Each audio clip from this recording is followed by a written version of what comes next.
Welcome to Holding Space. Michael Zen is a visual producer and creative photographer using his imaginative visionary energy to channel Zen and hold space for spiritual and innovative discussion. Each episode creates a supportive, accepting, and open environment that allows exploration and expertise to come together with engaging and entertaining convergence. With guest and community all helping the shape of the way, Michael is grateful to be together to hold space.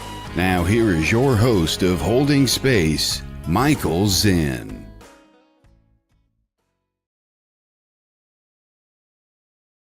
Oh, there I am. Here I am. I feel compelled. I have to pose like this and hold the actual space that we're in. Welcome to Holding Space. You are in the space that's about to be held.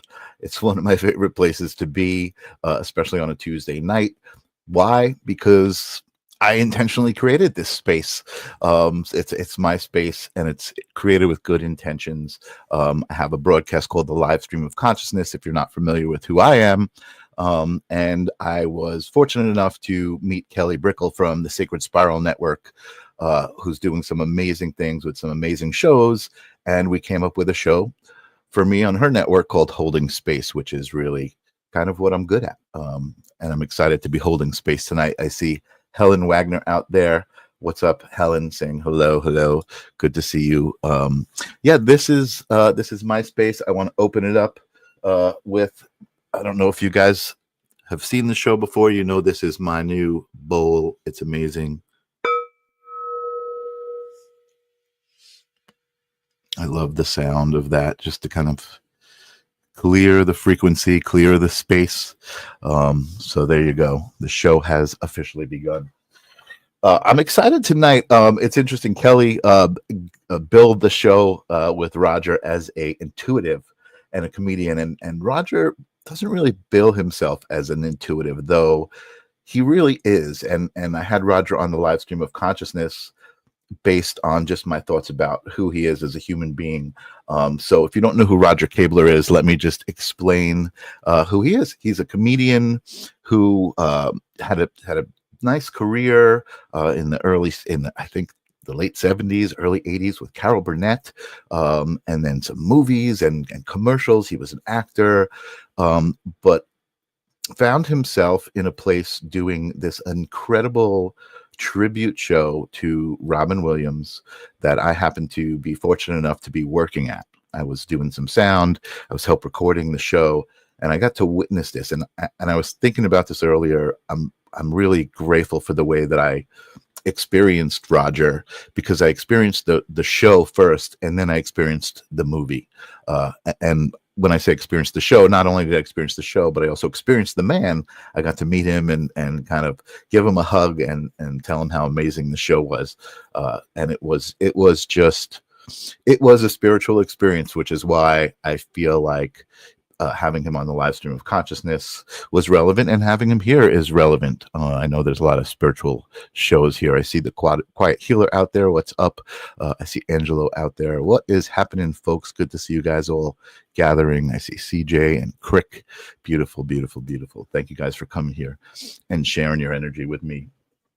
So anyway, again, Roger was just such an amazing human being. The Robin Williams show was amazing, but the spiritual aspect was the presence and the vibration, the feeling in the room, the feeling in the man, the feeling of Robin Williams coming through, and you know, with the spiritual beliefs that we talk about all the time, and consciousness and the ether having this frequency in it, you know, the idea that there is this frequency that Robin was tuned to, that we all can tune to. And I think Roger is absolutely, definitely tuned to that frequency, and experiences it in such a great way. And it's so great.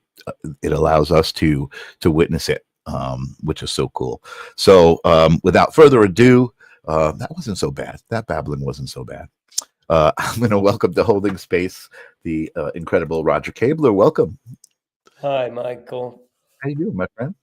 I'm blushing. I don't know how to live up to that. And my hair looks like it's been drinking. I'm feeling, a wash in, the people that are writing in already. And that was such an introduction. And, I feel like I want to correct you because I really, Yes, please. just the timeline's a little, I wasn't doing anything but smoking weed in the 70s. And my career really started in the late 80s. Okay. Carol Okay. Burnett was in the 70s, but she did a show in 91, and I was part of that. That was the show you're part of. Okay. Right. That's kind of why I hesitated. I wasn't sure of the timing. Well, I don't know if you know this bit, but no, that's okay. I just wanted to straighten it out because I am old, but it was in the 70s because I didn't have, but, I watched this bit on the real Carol Burnett show with Tim Conway talking about the Siamese elephants. Do you know that? Have you ever seen that? Snort. And then, Yes. Vicky what was her name? The one playing Mama. She said, "Oh my God, yes, she was so cute. I had a crush on her. I forget her name. Vicky something. And, yes, Vicky something. Is that little asshole done yet? And everybody fell off the couch. And that's like the greatest comedy bit I have ever seen because Tim Conway's just holding. They couldn't go, like the other elephant thinking, snort. And then they're all looking away like it just becomes this thing like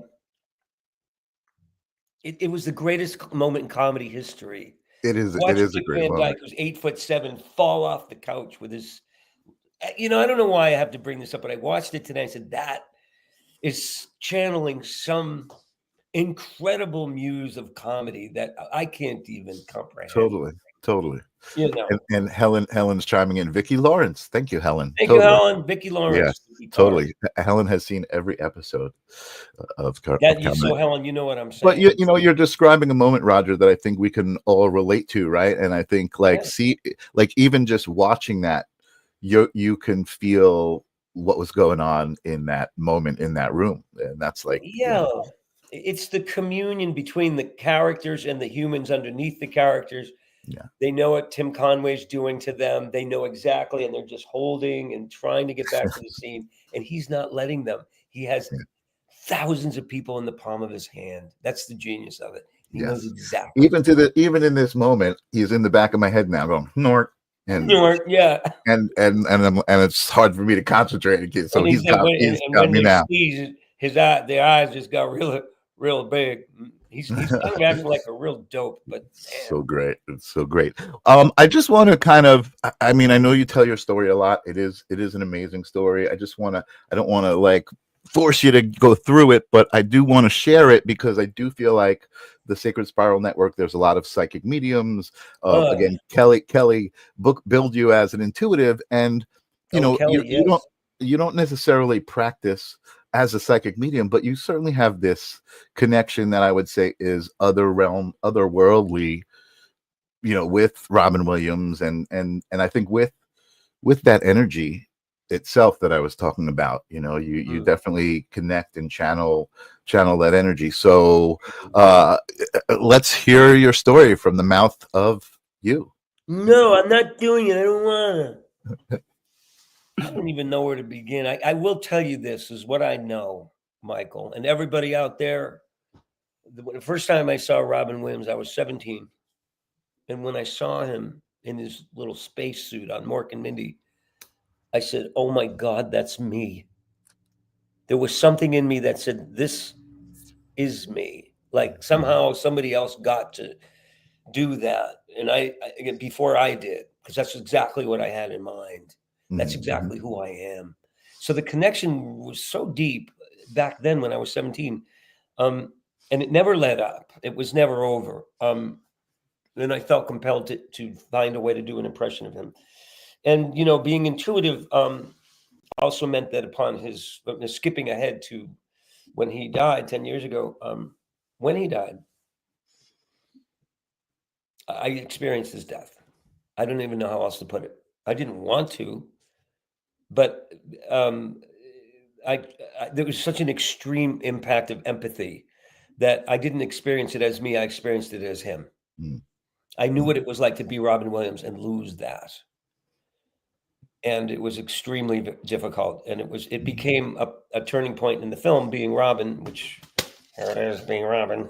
Yes. Oh, you know what? Let me put that up at the bottom so people can. Oh, I can put it up. see. Here it is. Anyway, it was a turning point in the film because we had to get there. It was why I was doing a show and why Mhm. this thing was happening to me where I felt completely possessed. And you know what? I have never gone to a medium. You can ask Kelly. I never wanted to.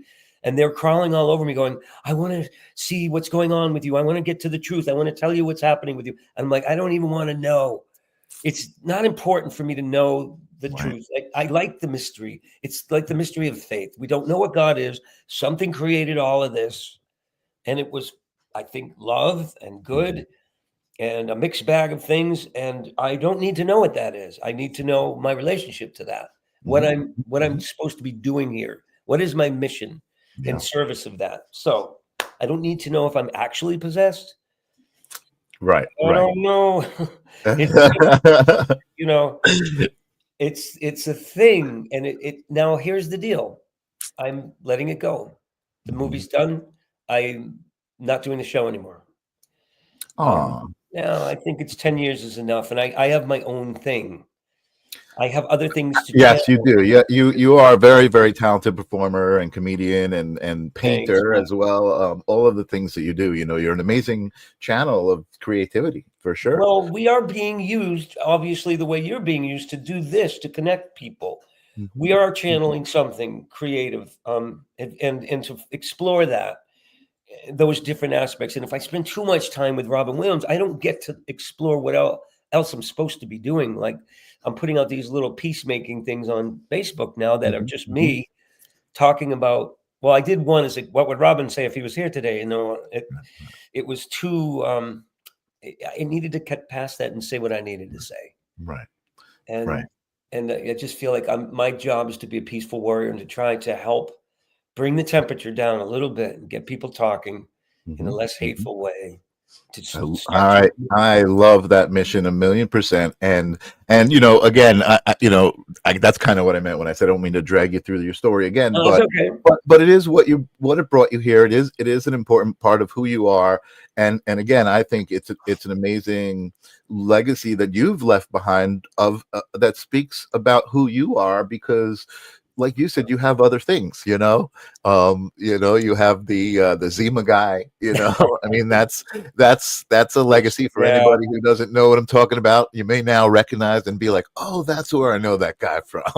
Hey, you want to know a little bit about that history? Is fun facts, okay, Michael? The Zima thing, in case you guys don't know, I was the spokesman for Zima Clear Malt, which I think pretty much crashed and burned in 3 years. Came and went. Yep. Came and went, and it had nothing to do with me. I was hired to be the spokesman. And they were curious about that character. Well, what you don't know is I was the first impressionist to ever do Christopher Walken.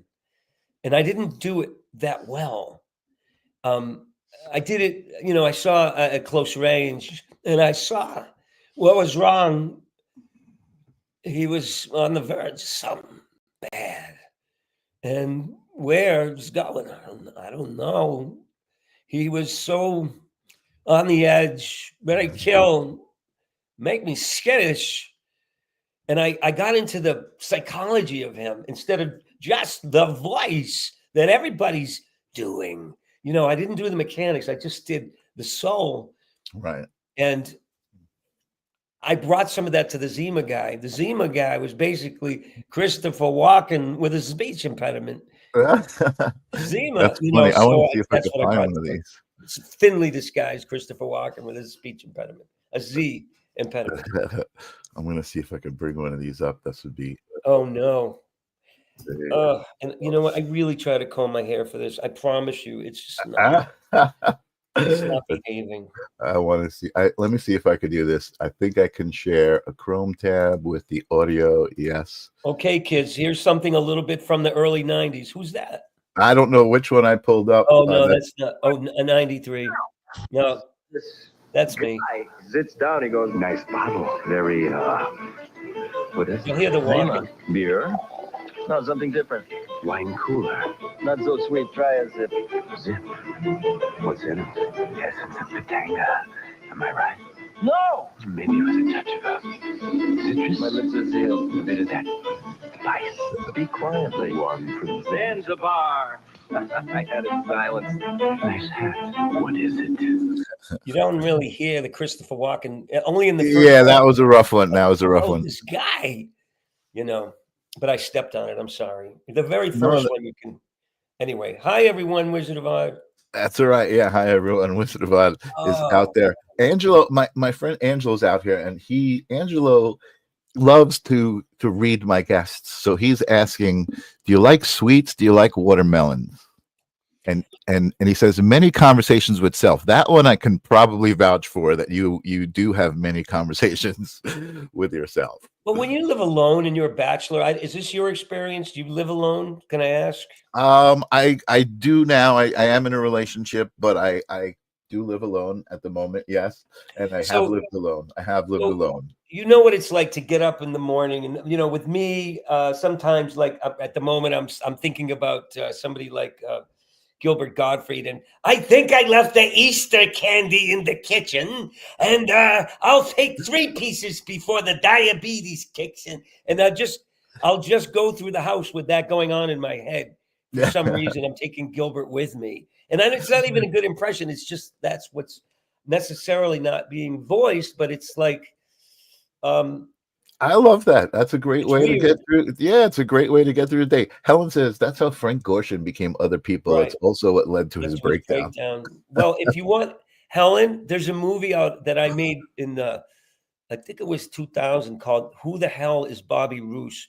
and it's about an impressionist who goes mad, and it's a kind of a prequel to Being Robin, and it's me getting lost in this world where I can't find myself anymore, and I show up at like a supermarket as Robert De Niro, and I meet this woman, and we hit it off because she really loves Robert De Niro, and I keep this going. And yet you should see the movie because it's a little dark, but it's that idea that Frank Ocean was one of my big heroes. And I'm also Oh, friends that's with great. Carolyn Michaels, by the way, from that show. What's the name of the movie? I'll put it in the comments. It's called Who the Hell is Bobby Roose? And I made it Yeah. I was actually on the verge of my own breakdown during that time. Drugs, alcohol, bipolar, all converging. And I made this movie while that was going But on. you channeled all of those and all those energies into what you're doing. It's really raw. How do you spell Roos? Roos. It's my mother's maiden ROOS. name. Who the hell is Bobby Who the Roos? hell is Bobby Roose? You should I pull up just the put it. trailer. I just put it in It's the. an interesting award-winning film based on my own experience as an impressionist who's not stable. Michael, when you're in show business, you got to be a little grounded. Yeah. But I love that you've really, like, your stick is you, like your whole story, and the stuff that you do is kind of autobiographical, and it's like it's just you kind of using your own energy to be you. I that's why I think I'm just drawn to you, and I think that again that's why you fit into this conversation of energy and flow and frequency, right? You're right in there. I mean, I would love, and I hate to put you back here, but I would love the story that gave me chills when you told me the story of you walking in the woods, when you heard the voice the first time. Like, that story gave me chills. If you wouldn't mind sharing that one, that's where I think it started for you, right? As far as like doing the tribute show and all of that stuff.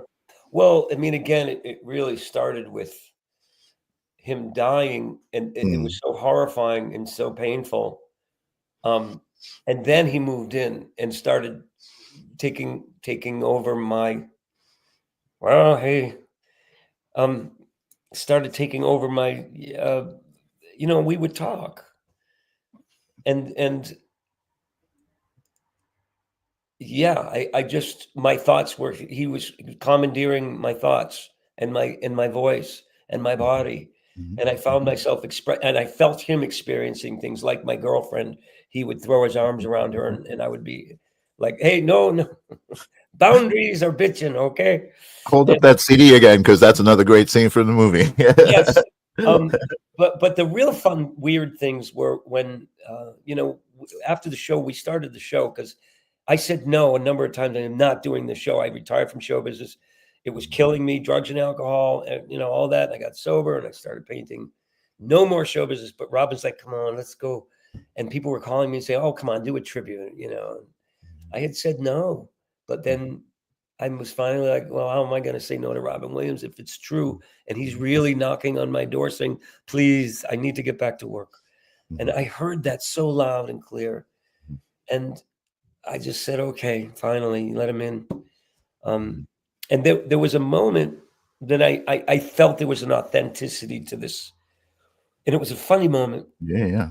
When after doing the show a few times, I said, geez, you know, how exhausting it is to do this show. And he said, hey, do you know how tiring it is how difficult it is to come back to life in your schleppy Jewish ass? Come on. And your body is like, come on, you got to work out, man. And he was just making fun of me. And I realized that my mind was split effectively into him and me, because that answer did not come from me. It came from whatever my idea of Robin was, or is Robin a living spirit? That's what we really kind of, the questions we ask without answers are, when something like this occurs, is the spirit conscious?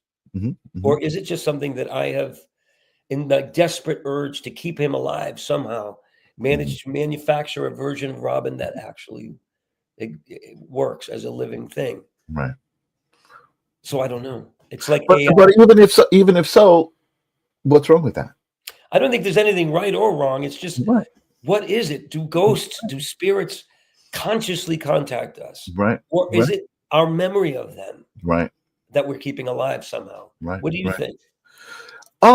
You know, again, I think, you know, I kind of, as I was coming up with the show and thinking about Robin, that he was tuned to this frequency, and that's what you're tuning to, right? You're tuning to that frequency. Like, I believe that these frequencies exist all around us, and we all have the ability to tune into any frequency we choose to. We just need to know how to choose. I don't think we do. I think that's kind of been stripped from us a little bit, you know, with society, quote unquote, you know, and I think that's part of the message that you're trying to spread, right? Is that peace has been kind of taken away from us, and we've been divided, right? And that's like the anti-peace. I think that feels to me like, you know, I've seen some of the posting that you're doing, and it feels to me like that's what you're crusading against.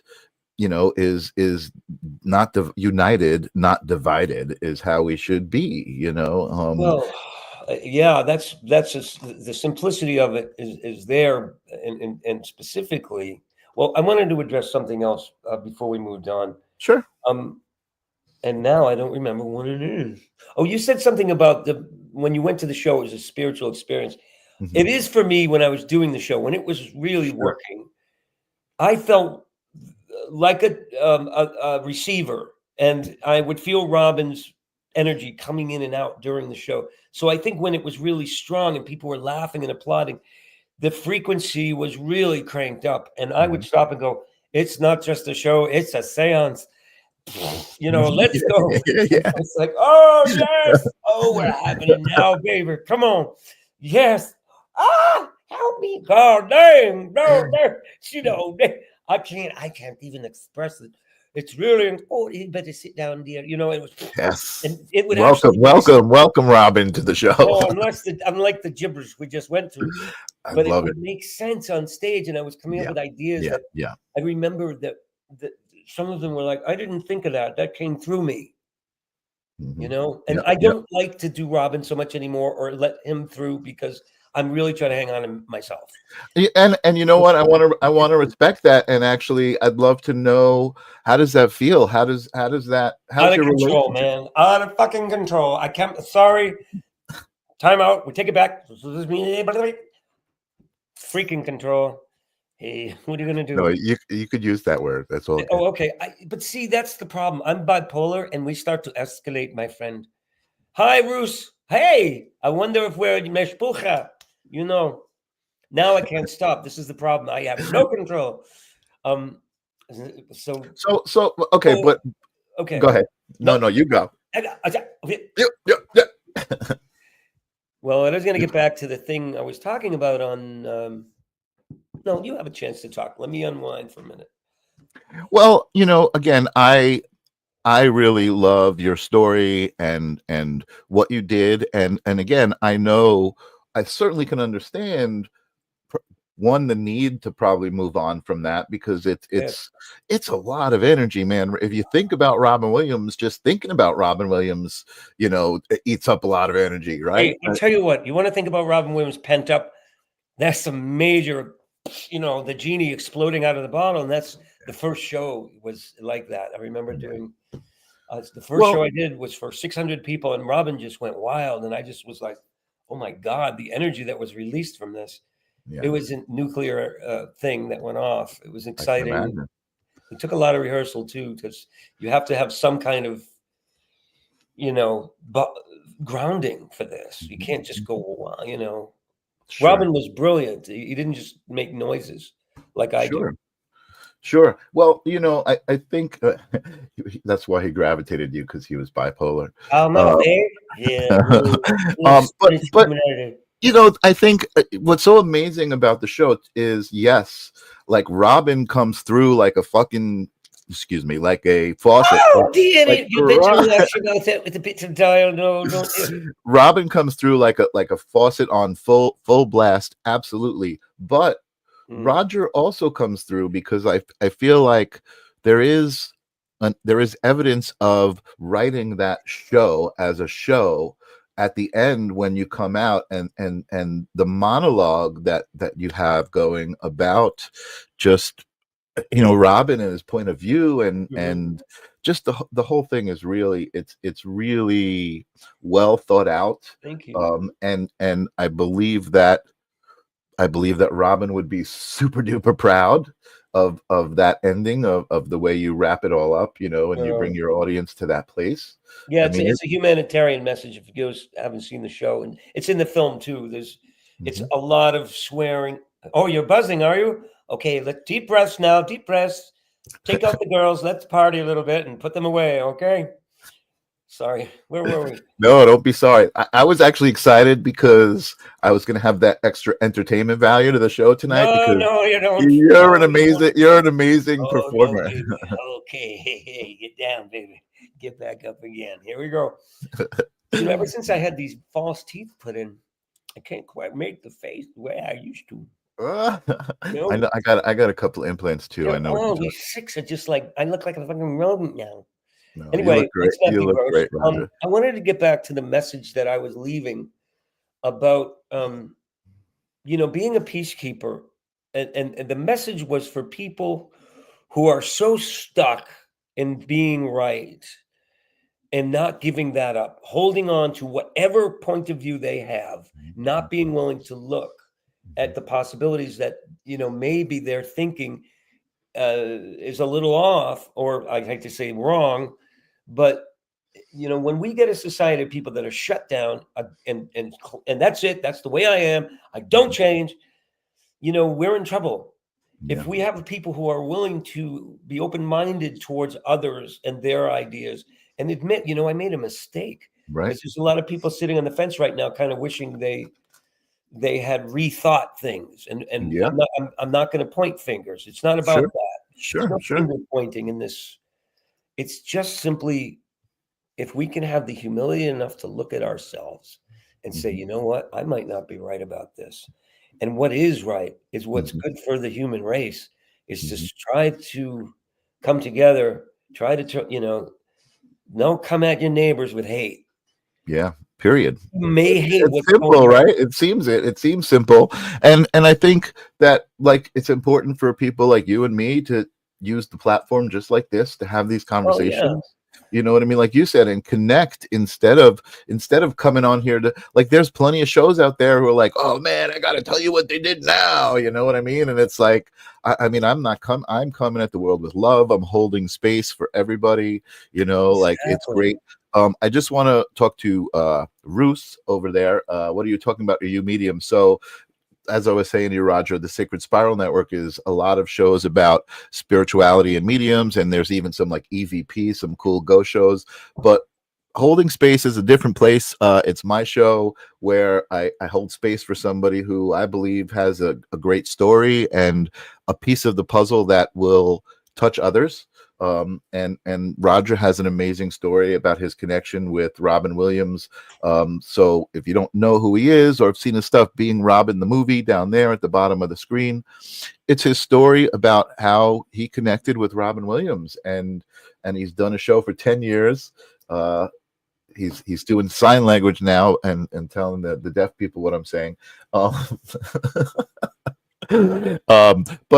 an amazing show, which I guess unfortunately you might not be able to see live, but I'm sure you can see on video as well as the movie, which explains the show. But if you could see a full video of the show, which I actually have. No, you don't. Where did you get it?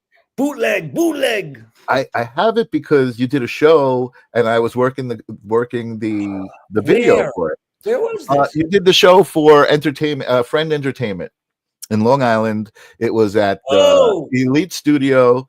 It was during COVID. Yes, and that gentleman allowed me to put a piece of that in the movie.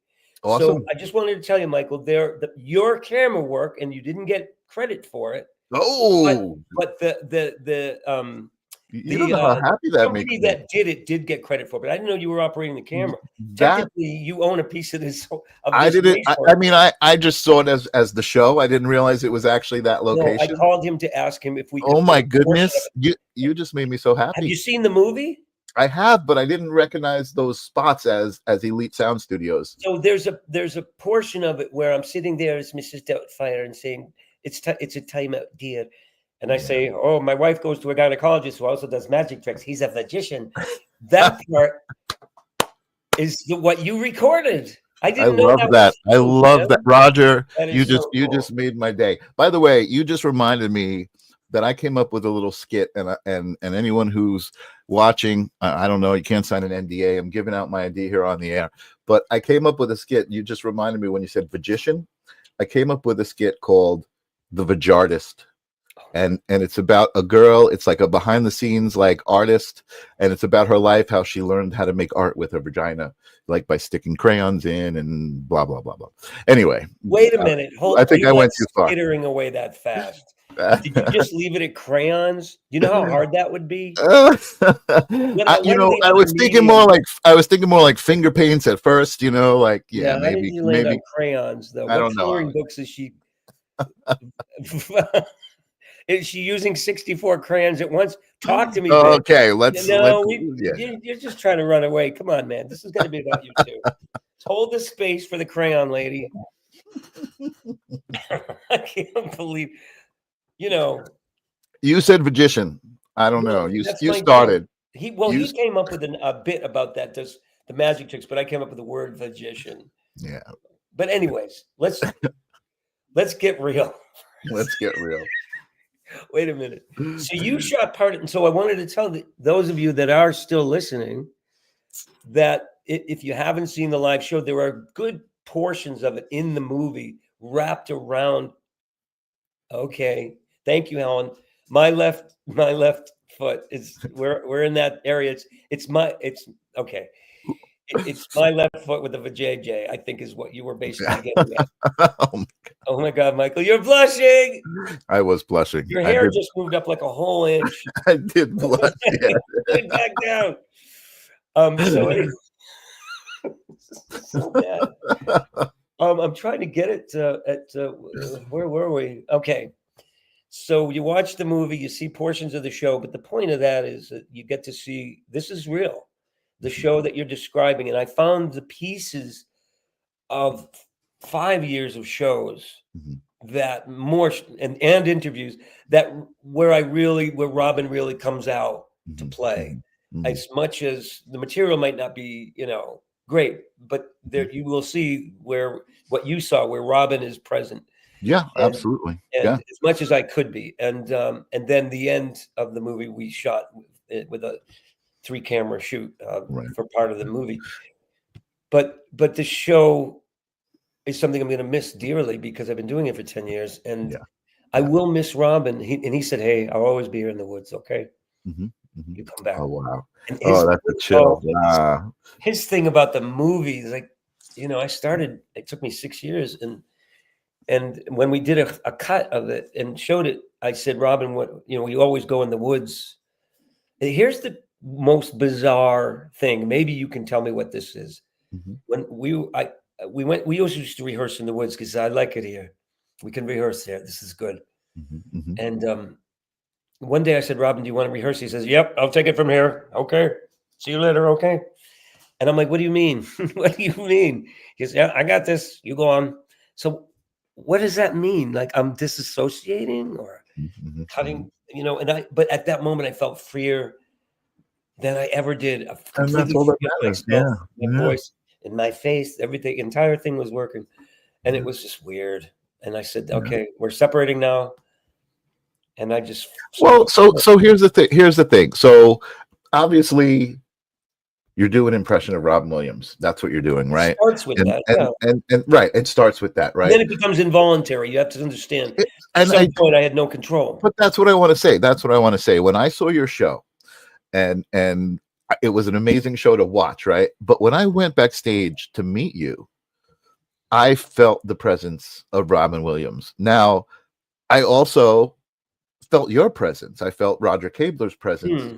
And again, for me, that's why it was such a spiritual experience. Oh, Now certainly could it be because you do a great impression? It's possible, but I think part of, like you said, part of that impression is it becomes involuntary. It's like you start it, you pull the, you start it, and then it's going. You know what I mean? is that And a boat or a lawnmower? it was a pull start motor. I don't know. It was, But see, the energy hangs around after the show for sometimes a couple of days. If yeah, I do a whole weekend, it takes a while to come down. I can Even imagine. on this Yeah. show, I know, I'm pretty jacked up. I get the coffee and um, but what I wanted to tell you is about the film. The first cut, I showed him the film, and I said, Robin, what do you think of the film? He's like, I'm like, okay. Well, I wanted it to be bigger, kind of wanted a big. So, we took it to another level and fixed it because it needed to be fixed. Mhm. Mhm. And I said, what do you think now? Mhm. And he says, well, I don't know. It's not a great film, but there are moments of greatness. Mhm. Okay. And I said, sure, thank you. I know he wasn't thrilled, but the last time around, he thanked me profusely. Good. He said, Awesome. this is really getting good, Yeah. And I was like, it meant everything. He said, well, don't get a big fucking head about it, okay? You still got a lot, But that's what I'm saying. I think Roger Kabler is still evident in that film, right? It's Yeah, not the film is not about Robin Williams. no, The film is about your relationship. it really is. It's a buddy movie with one guy, Yeah. It's Yeah. strange. I never thought of it that way, So but it is what it but is, you're kind of right. Yeah. and the girl, and they have to fight over her sometimes, Yeah. There Yeah. was a scene that was cut that was sort of a scene where I'm in bed after a big successful show, and my hands are moving under the sheets, and my face is Robin, and I wake up and go, hey, what are you doing? Oh, sorry, I forgot. Well, you can't forget. That's mine. Boundary. So it's the weird, and this has happened. This is in real life. Okay, ladies, I'm sorry, but where he would experience sex. Robin was a very sexual being, Mhm. and I know he loved his wife. Mhm. But he would experience sex, and I allowed for that, and I I don't think she remember. knew Yeah. it, but he was just more of about the embrace. Right. That's why I thought this was real, because Right. if I felt him experiencing life through me, Right. what the hell is that? If it's not an impression, and Mhm. it's you can share space with the deceased. What did that as an exercise in an unfoldment class? We did that as an exercise. Yeah. Yeah. It's interesting. I mean, I believe I believe now we're talking about Donald Hoffman, quantum physics, right? I believe that reality is in a different realm. Reality is in the thought realm, right? Reality is a thought, and we're creating this Perception. experience. That's just one school of thought, right? One kind of Perception. way. Yeah, perception. Exactly. Where perception, and I mean that's kind of where I think that all of this this lies and this comes from, and that's why I think you're tapped in, your ability to kind of do these great impressions of other people. Like, I'm sure it's not just Robin Williams, but I'm sure when you're doing Christopher Walken and you're there, you've kind of channeled him, right? It's here, right? It's in your imagination. You're summoning that energy, and you're kind of you do. What you call it, summoning, or what's the word? Evoking. channeling, Now it's conjure. Conjure. Yeah. And before I do the Robin show, I've got to get into, like an actor prepares, getting into character means summoning or conjuring, Right. inviting in. And it starts with me going, Robin, we have to get ready. Let's put the wig, let's put the clothes. And we start a dialogue. And then eventually I fade out and he goes, okay, you sit down now. I'm going to go out there and piss off everybody. It's And so I'll cool. see you after the show. And I have to know to don't try to stay out there and control things, because it won't work if I'm present. I have to go out of the way.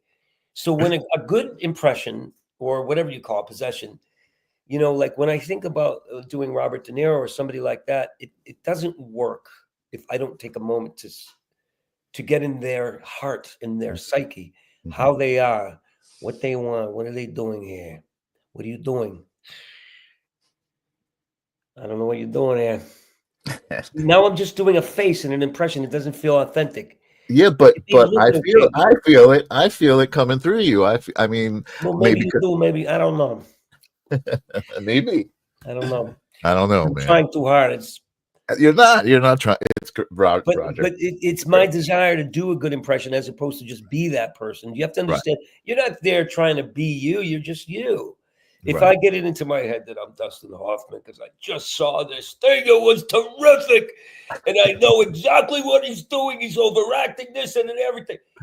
I could feel him stirring in me.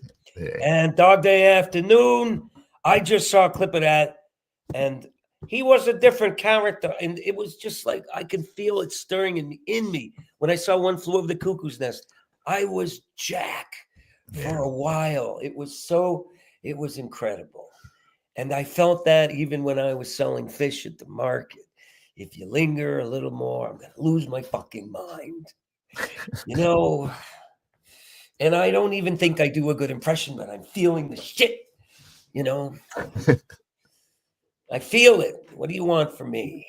That's great. And I feel it, but I can't do the impression, but I feel it.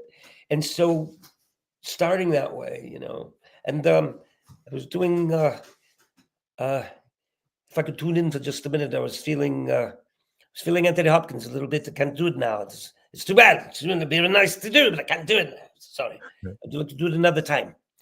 I can do it now. I love it. Listen, I could, Roger, I could sit here and watch you all night, just like monologue as everybody. I'm trying to conjure. Thank you, but for me, I find it more difficult because I'm not even doing like the modern people now. I'm sticking with the old guard, all the great, the Marlon Brando. Well, so let's change it up a little bit. Let's talk about what are you going to do now that you've made this decision to let Robin go and kind of, let Roger come out. I mean, I've seen you, I mentioned at the beginning that you're also an incredible painter. You actually are commissioned. There's some paintings behind you. I see. I'm going to show you my latest. I'm going to come into the studio. Hold on. Awesome. So Roger gets commissioned to do portraits of people and pets and this is I just finished yesterday. This is a guy with a fish. A guy with a fish. Cape Cod Bay. And a bridge. This is not great lighting. Hold on.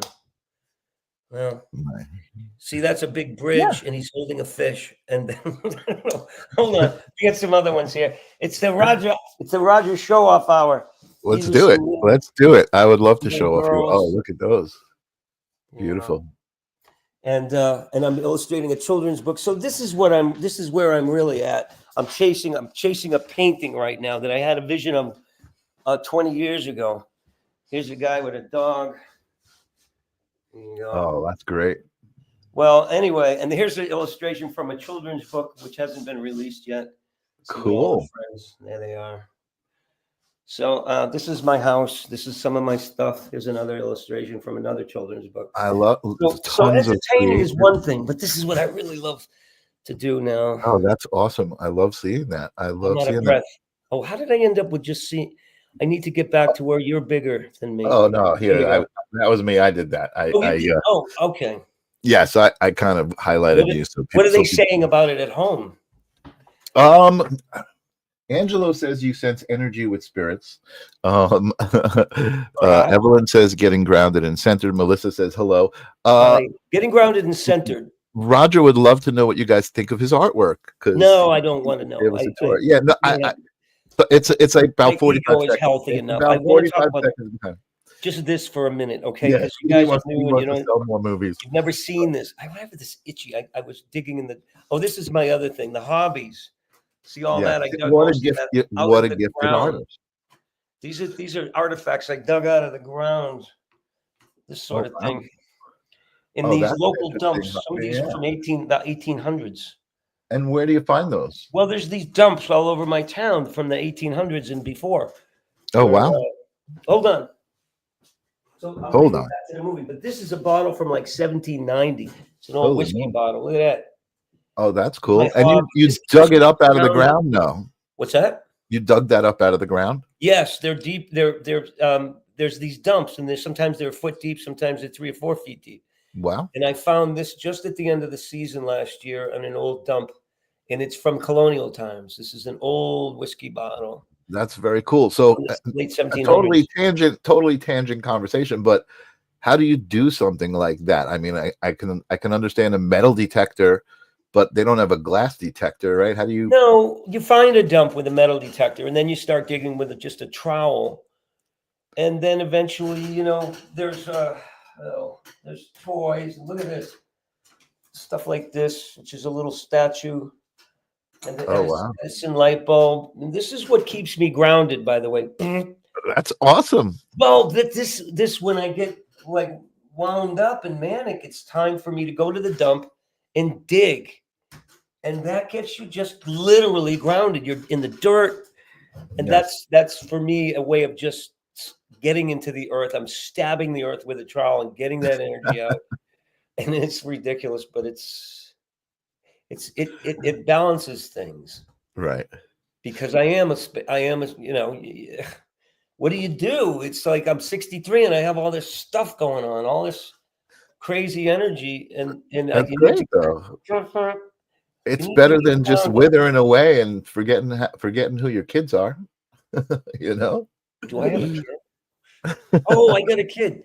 No, listen, Michael, I did want to talk about this for a second, and then I'll shut up. If you watch this movie, go on Amazon, and if you like it, you can leave. Congratulations, by the way, about that distribution. I know you've been working many years since I met you on getting it distributed and everything, and I saw that whole journey. Do you know how that's the hardest thing I ever did was just holding my tongue with these people from Hollywood who were torturing me to make the movie good enough to get on Amazon, because it wasn't. It was like rough. It was very raw. And the day we got it, it didn't show up. And I'm like, what do you mean? I've been working on this for 6 years. Where is it? Well, Mr. Kabler, we had a problem with the closed caption. I'm like, I don't want to hear about it. Just put the fucking thing on there, please, please. And you can't say it that way. You just have to say, well, I'm here to assist in any way that I can and be diplomatic. And eventually, a few days later, it was up. But it would be very helpful if you guys watch the movie. And if you like it, you could leave a review or just a rating. That will help it get really exposed and help me get out of debt. But more than that, I need to share this. It was never about money, because there isn't like hordes of money coming in. It was about making a connection to telling your story. Yeah, 1,000,000%. Yeah. And for people who may understand. Sure. Or people that would be introduced to such an idea. Sure. And it's interesting to me, like, I guess I kind of realized maybe you were at the point where you were moving on from it, so it's interesting that you kind of said, oh yeah, it's official, this is a decision, and what's great is, like you said, Robin's like, yeah, I'm always be in the woods, if you feel like pulling it back out and stepping into that suit, you can, and that's what's great about it. But I think so.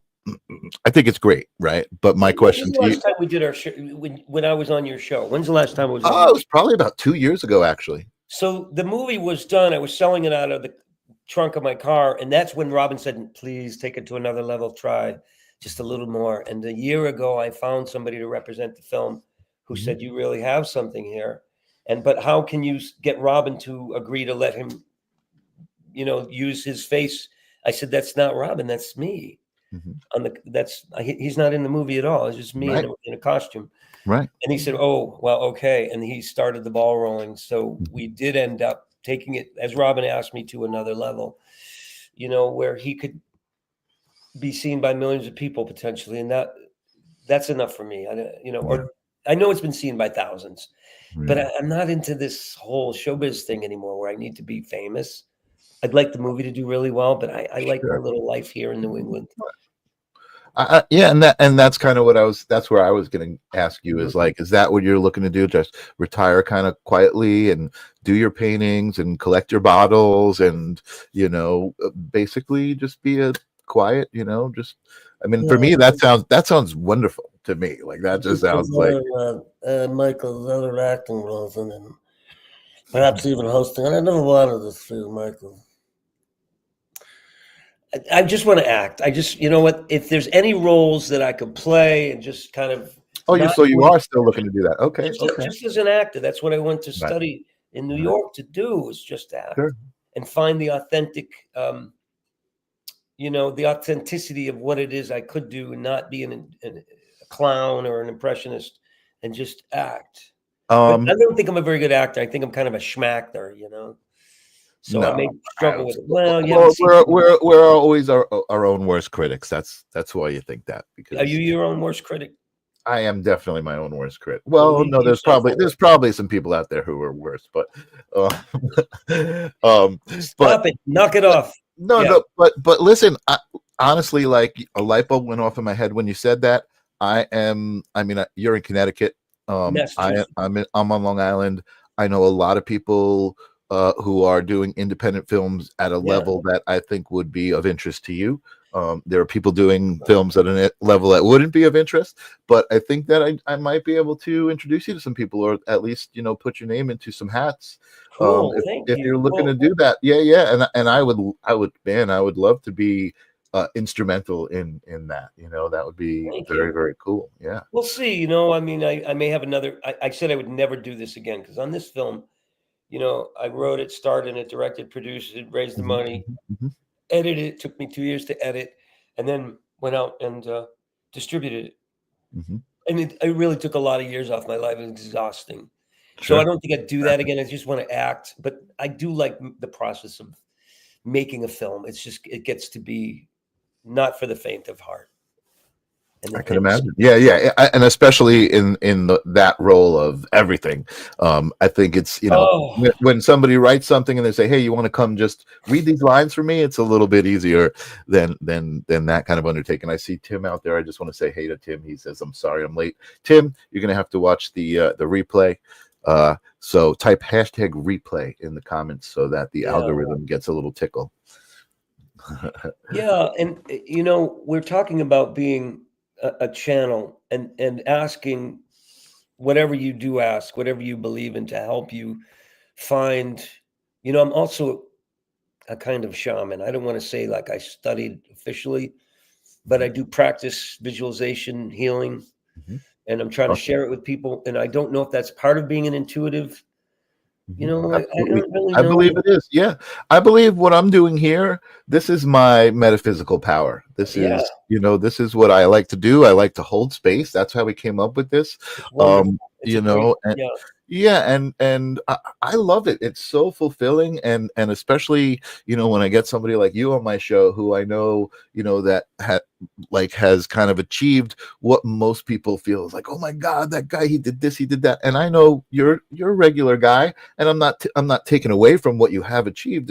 it's amazing. It's Just work hard. inspirational. Yeah, it's inspirational, and I love that I can call you my friend. You don't even know how cool it is that I can say, oh, some of my footage is in this movie. Yes. I mean that's awesome. Listen, I was so afraid to call that guy and say, can I use anything in the movie? Because you have to get a license and you have to sign a thing.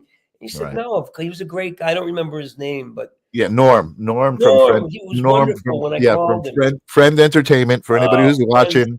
Little trivia. And actually, I mean, I obviously I can't do anything with this show because I just happen to have it. But you know, I can't do anything with it. But maybe we can release little bits of it. I don't know. You know, I have the whole thing on my computer screen right here. I have it too. And if I was going to release a show, I would need to put a laugh track on it because there were 12 people in the audience that night. Yes, I remember the day. Yeah, like, you people step back now. Because it's a splash zone. Yes. And you know, it was like, I hope nobody gets sick, but we had 12 people in the audience.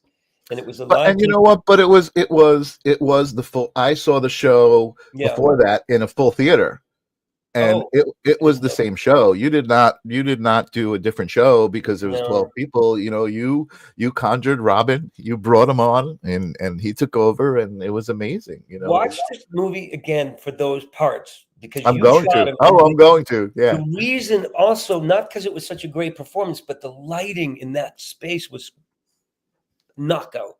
I don't know if you did the lighting or what. Awesome. But I did not, but they're gonna love to hear that. I do work with that studio a lot, so they're gonna love work to hear too. I got to tell you, Michael, that's why it's in the film. So if I do a theatrical version and redo the credits, your name is going to be in there as one of the directors, one of the cinematographers, because there's a list of people that shot stuff.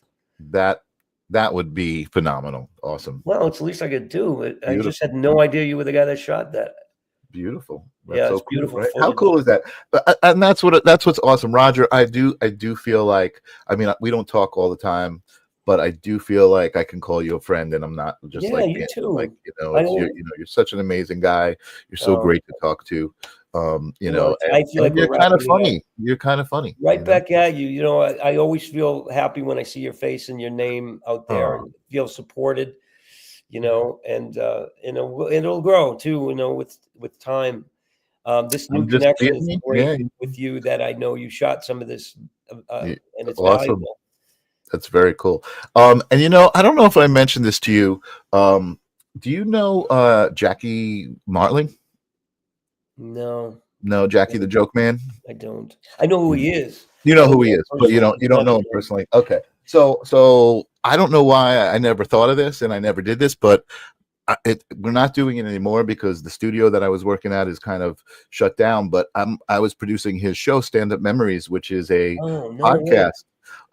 And you would make such a great guest. I mean, normally they take care of inviting people that they've worked with. It's memories of you know, being a comedian throughout the 70s, 80s, and 90s, and all of this stuff. But you would make such a great guest. So if we do some new episodes, I know sometimes we do them by Zoom, but also you're just a step away in Connecticut. So I would love. To. Well, I'm in Massachusetts, but I'll make the drive. Oh, you're in Massachusetts. And if you do happen to tell them about this, I mean, I really am trying. I'm pimping the movie. I know I bring this up, and by all means, I'm just happy to be able to put it out there. And I've left it alone for a while. Since like January, I just said I have to step away, just paint, and everything needs to wind down, calm down. But when I do these podcasts and stuff, I really need to talk about it. Yeah. Absolutely, and that's why it's at the bottom of the screen, folks. If you haven't seen it, you could go to the website. And is it you rent it on Amazon? You can rent it or buy it, and I also have a DVD. It's awesome. $15, and I'll autograph it. And someday it'll be worth $15. I have one. I'm excited. And did I send you one of these? Yeah, it's autographed. Yeah. I actually purchased it recently. No, it was when. This one is the new. What happened here? This is the new. This is the one the legal one. What you have is a bootleg one. All the music on that is illegal. I think it's more valuable. You handmade it. You burned it on your own computer. They made me, like the lawyer said. Yeah, I know. Well, the lawyer said you can't use this music if you don't have rights to it. Don't you know that? I'm like, no. Do I even need a lawyer and an insurance policy? No. Yes. And so I had to go through the movie and license or remove the music and replace it with legal stuff. So the whole movie, I'll send you the updated one. Cool. And there's some terrific new shots and editing, and it's an updated version. I would love it. But the bootleg version's a collector's item. I know. I got They're going to break your door down if you possess it. Definitely. And now Tim says I wasn't able to order because I was in Brazil, but I will definitely order a copy. There you go. We have done our job. We made a sale. Hello. How much money have we raised? Look at that. The board is lighting up. $15. What a night. I get a pot pie. Oh, listen, if Roger, you want to, you can write to me or go on Facebook and write on my Facebook message, whoever that was, and I will send you an autographed DVD, but I need your money and I need your address. Get the money. There you go, Tim. Roger is a human being. He accepts Facebook Messenger. So say hello. Let him know you saw the show and you're ordering his thing, and he'll autograph it for you. Roger, you're amazing. Thank you so much for saying yes. No, I really appreciate it. I was like, "Ooh, I would love to talk to him again. I hope he'll do it." And you're just always so easygoing and loving, and I feel it when I speak to you and see you. So it's awesome. Did we get away from the spiritual stuff too much? I love doing No, I don't. It wasn't about that. It was about just connecting with you and having a good time. And I'm looking forward to a couple of weeks. I know Janice invited you on to. Yes, we're going to do show. It's great. It was so. You know what? And I don't believe in coincidences, but the fact that you said that's your kind of new thing is you're a peacemaker, and she invited you on her show, which is called Unique Peace. I know. It's perfect. It's the universe. I wanted to say one thing. Say it. Just to bum everybody out in the last couple of minutes. Thank you, Tim. Yeah, definitely. Please. Thank you, guys. Being an empath was somebody told me I had to look it up and see what it was, and I guess so. I'm scrolling through Facebook and I see an image of suffering, man or beast, and it happened to me the day before yesterday. It was horrible, and my knees buckled and I just fell down to the ground and stayed there for a minute. And my therapist said, just hold that space for a minute and feel what you're feeling. Don't try to escape. Don't make it worse. Just feel what's authentically going on. And I was in such despair over what I saw. And what I said to that young spirit inside of me, some people call it an inner child. And, we reparent our inner children. And I said, I want you to understand that I'm so glad that we can feel this way, that we're open enough to be able to take that in, because so many people are shut down and they're closed off. So insightful, Roger. So insightful to say that. Wow. I just got chills, man. That's beautiful. That really is. And that's the energy that we need, right? Is that when you realize that, like, wow, I could feel this. Yeah. Empathy and compassion for other people, Well, it's animals one of the reasons I don't do Facebook. Yeah. Facebook. Well, it's really there. People put up shocking images, and sometimes the argument is we should see that and know, and if I see something from like the Holocaust, I can't. I cannot. I'm with you. We have that generational trauma.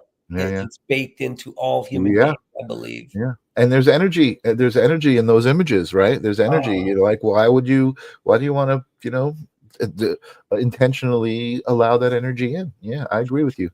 Well, again, it's that idea that I am too, Evelyn. I'm too sensitive, and it hurts to see that. But it's the process of identifying how you feel about it and understanding you will have empathy for a suffering creature, and then understanding that it's important to be able to move past that when you can. That's and not get spiral into despair, because that's where a lot of people go, or they just shut down. They just shut it all out. I can't, I won't. And it's trying to find that place where we can go on and as as spiritual beings, as people with empathy that care and feel for others. You know, when somebody says, I have this terrible experience, and somebody talked about losing a child in a meeting, and I'm the one in the room that would just started to sob. Mm-hmm. And it wasn't even because of the loss. It was because of the way his friends held him up during that time that he lost his child. Mm-hmm. The way they rallied around him was so touching. Mm-hmm. And that moved me to pieces. And I guess my point is, I forgot my point. Damn it. That's beautiful. And your point is this 2 words: feel it. Yes. When people say, I can't imagine, try. Yeah. Just feel Try it. to imagine It's what a that feel. person Yeah. feels. It's a feeling. Yeah. Yeah. Oh, I can't imagine what you're going through. Well, try. Right. If you Right. try, then you're expressing of caring. That's right. And at least That's right. try to put Beautiful, yourself in Roger. somebody's shoes, you know? That's beautiful. Though I think those are the best closing words that any guest has had. Well, I try to bum you out. No, it didn't. But I think it's brilliant. I think it's brilliant. It's like we need the truth. We need to know. It's not always pretty and shiny and flowers and butterflies. You know Well, what I those are mean? good too. You know, I Those like a are little great. Those butterfly. are great. But spirituality is duality and understanding that. You know what I mean? And It is. it's what you just said is brilliant, Roger. Thank What do you you so use much. in your hair, real quick? Fructis, like Lacties? fructis. I don't know. It's like a Write leave-in. it to me. You Will you? like in my I need hair? to have some of that because really, look. I mean, come on. Nice. You're young. You have hair. I'm old. I'm losing. I'm right behind you, my friend. This was a blast. I love you, my friends. Thank you so Thank much. you so much. I'm gonna put you in the green room and say goodbye, but don't leave. I just want to talk to you real quick. All But right. thanks again. Thanks a Thank you, billion. everybody. Talk to you soon. Oh my goodness, how do I do this? I gotta go solo. There we go. They've been changing some things around in the StreamYard application here. That was an amazing episode of Holding Space. What an amazing show this has been since January. I think, what is it, March 25th? So that means I had 4, 8, like 12 of these episodes, and it's been amazing. And last week with Brian and Minty May, just talking about how it's almost like a little piece of manifestation, right? Like I've manifested this moment and this conversation and this little party online, and that's what I feel like I just did. I manifested Roger Kabler and a little bit of Robin Williams, which is cool. So thank you guys for being here. Evelyn, thank you so much. Thank you so much for being here. I can't tell you how much it means that you guys are here. That just is validation of the fact that there is this good vibration that we can all tune into and be on a Tuesday night at 9:00 Eastern Standard Time, holding space on the Sacred Spiral Network. Thank you guys for being here. I don't know who I've got next week, but show up, see who it is. It's going to be good. I do know I've got Thursday, the live stream of consciousness. I've got Eric Herniak, who is my partner in this immersive presentation we're doing at the Middle Country Library. So we're going to talk all about that. That's kind of local what we're doing, but it's kind of cool. And he's got a great story. His mom just passed after a battle with glioblastoma. So that's an amazing story to hear. But Courtney, good to see you. Time flies. Yes, surprise us. I will surprise you guys. Thank you for being here. I know that these credits are a little bit longer than I would make them, but Kelly, thank you for hosting the show. And I'll see you guys next week. Peace.